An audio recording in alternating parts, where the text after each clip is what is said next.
What is the deal, beautiful people? My name is Ramon. Welcome back to the channel. And around here, we talk about any and everything photography. Today's topic has come to my attention in various scenarios. And I think it's a fascinating topic, but it's not as scary as most people would have you seem. And that is AI. And what does AI mean to my photography business as a professional? I could get into it from a creative standpoint, but I've got a lot of different notes for that, and that's a separate video. But because when I've been out and about on so many of my events and in so many of my circles, people ask all the time, what do you think about AI? And is it going to put you out of business as a photographer and as a business person? And yada, yada, yada. So, yeah, let's delve into my thoughts on the subject. And ultimately, I want to see where you guys land as well. One, two, get down.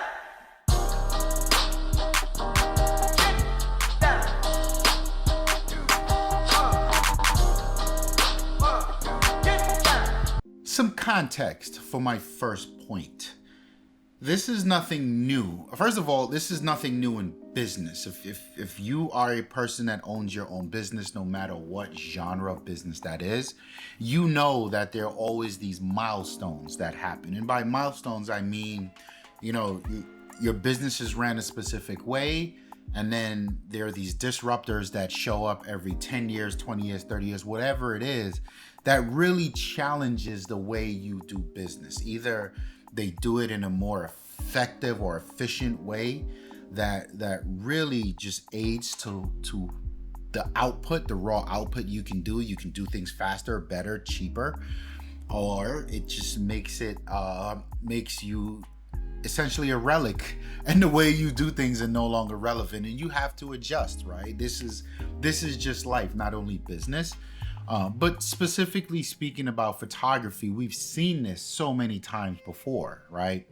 You've seen this when pretty much from the invention of photography, when people say, oh, this thing is scary, it's stealing our soul, and we don't want to sit in front of the camera. Then you see it when SLR cameras came about. Then you've seen it when DSLRs, digital cameras, came about. Then we've seen it again not too long ago when camera phones and smartphones with very capable cameras showed up. And then we've seen it again when mirrorless cameras show up. And there's so many iterations and micro, how do I call it, adjustments in each of those, and some very real nuances in between, that there's always something for you to be up in arms about. And today we're talking about AI, right? And I think the context to it is there's always a doom and gloom, and there's always someone that exists to pull the veil over your head and kind of hold you hostage and make you believe like, uh-oh, this is scary. You might want to watch out. I don't know what this means, or the world you know it as today could be coming to an end. This is just a natural progression of life. And I think the attitude as a business person and a admirer of this craft, and just a human being in today's world, learn to adapt. Learn how to be comfortable in uncomfortable spaces, because things don't stay comfortable for too long. AI is a tool, like everything before it, everything that'll come after it, and everything that exists today. It's a tool, right? I use a camera. Camera's a tool. I use Lightroom. Lightroom's a tool. I use Photoshop. Photoshop is a tool. And there, within these things exist this world where you can challenge each of these tools and say, oh, you shouldn't be doing it this way. You should be doing it that way. Like, there are some photographers out there who don't like to do post-processing, because the approach is, if you didn't learn, or you have not captured this moment the correct way, the correct exposure, and correct meaning the way you want to do it in camera, then you're failing. They don't want to do anything They don't want to copy photos over to the computer and edit and tweak, right? And then there's some photographers that say you should not touch Photoshop. If you can't do it right in Lightroom, then your lighting is off and your camera's not good enough. And like there's always this kick in the can. And my point here is AI is a tool like anything else, right? Let's say I'm out taking a portrait session of a client, and I've got what I consider gold, the most perfect image of the day, but I just shot the composition just a little too tight to be able to pull up something like Photoshop's generative AI tool and just extend the background, just extend some headroom in that session, in that portrait session or that image specifically. It's such an amazing thing, right? So we're out getting environmental portraits and a big red fire truck rolls past. To be able to select it in Photoshop and remove it in a very nonchalant way, because what's really interesting about Photoshop's generative AI tool is the way you can select it in a very rough way and then just do the text prompt, remove fire truck, and it'll build the scene as it removes it. Like it's a mind-blowing thing. And I don't want let's not think about AI as a crutch or the thing creating the memory. Let's look at it as a tool to help aid you bring to life the vision you had or have when you captured that moment. Like, it's an invaluable resource. It's not something to be scared about. And then there's like the doom and gloom, people like to fantasize because there's a whole sci-fi genre that exists, right? Like, is there gonna be a day when I show up with this AI-driven camera and just take the image and it's perfect and it's on people's smartphones and they don't need a photographer anymore? I mean, it's possible. It's possible, but that doesn't mean that it devalued my business as a professional photographer, or just devalued the need for a photographer, because these things are different, right? There's no world where someone can replace the way I interact with guests at a venue. There's no world where AI can replace what I do at a venue, right?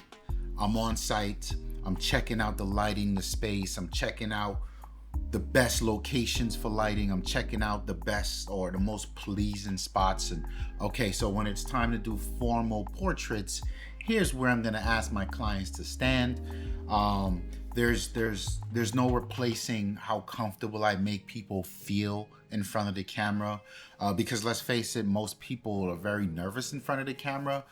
They don't want to be in front of the camera. So as an event photographer, most of my job is leading with that energy and just being comfortable. And when I approach someone, hey guys, would you like to take a photo? I love what you're wearing, or you guys look like you're having such an amazing conversation. Can I just capture this really quick, right? There's no replacing that, right? And there's no replacing the way I approach candidates and the way I sit back and observe the room and watch to see when these moments are unfolding and people are reminiscing and laughing about things, and there it is. That's that moment. I'm not at all worried about this, because these are very human interactions, and it's something that, again, the tool can never really be present to create these moments. So yeah, I'm not really worried. Before I go on to my final point, just some quick housekeeping. If you're new here, like the video if you like it. I would love it if you would subscribe and just click around the channel, check out a few of my other videos. Give me 3 if you like what you see, then hit that subscribe button. And then also, something I'm very excited to announce, I've got a line of t-shirts and some other merchandise coming, but I decided to start with t-shirts.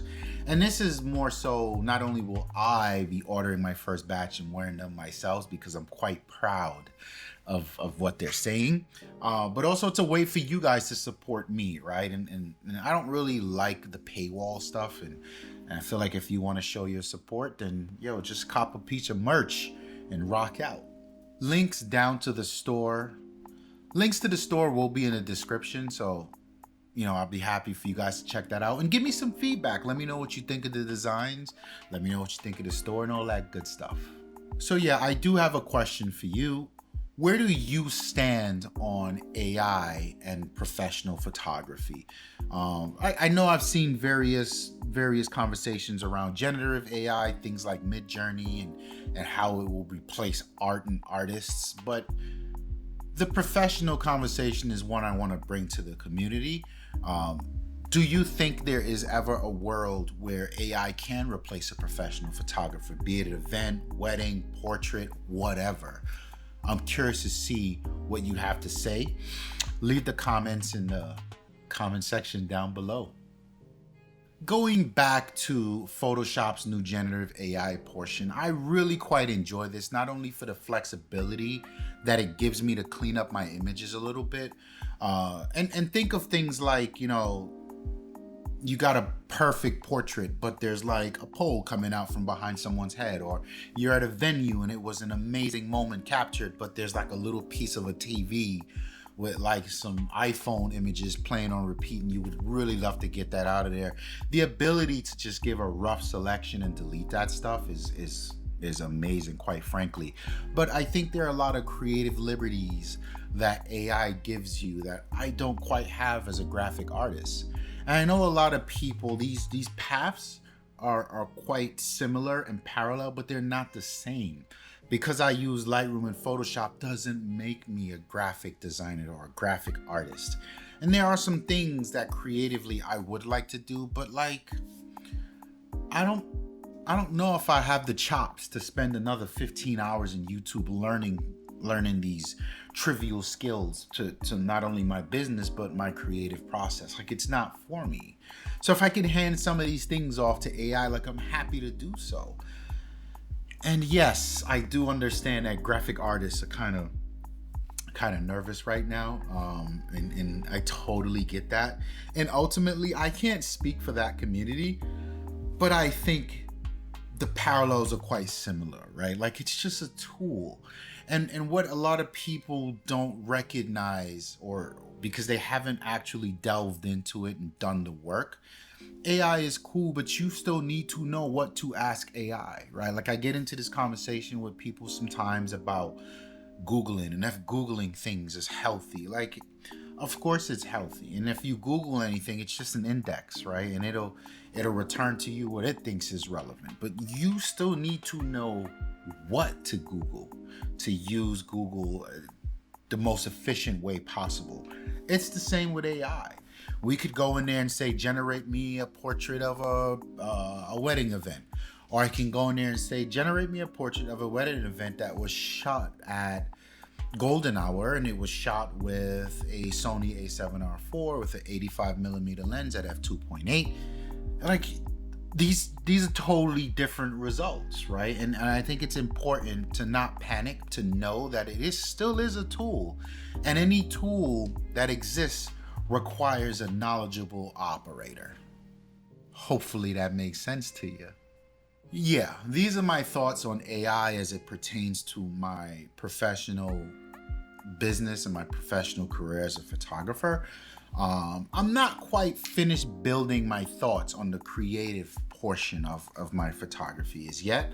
But yeah, hit the comment section below. Let me know if that's a video you guys would like me to usher to the front of the line, because I do have quite a bit of thoughts on it. I'm trying to whittle it down to make sure that it's not too long, too lengthy, because there's a lot there. There's a ton there. But yeah, again, my name is Ramon. Thank you so much for stopping by and giving me your time and checking out the video. Like it if you like it. Again, subscribe if you don't mind sticking around. And I'm out of here. Peace.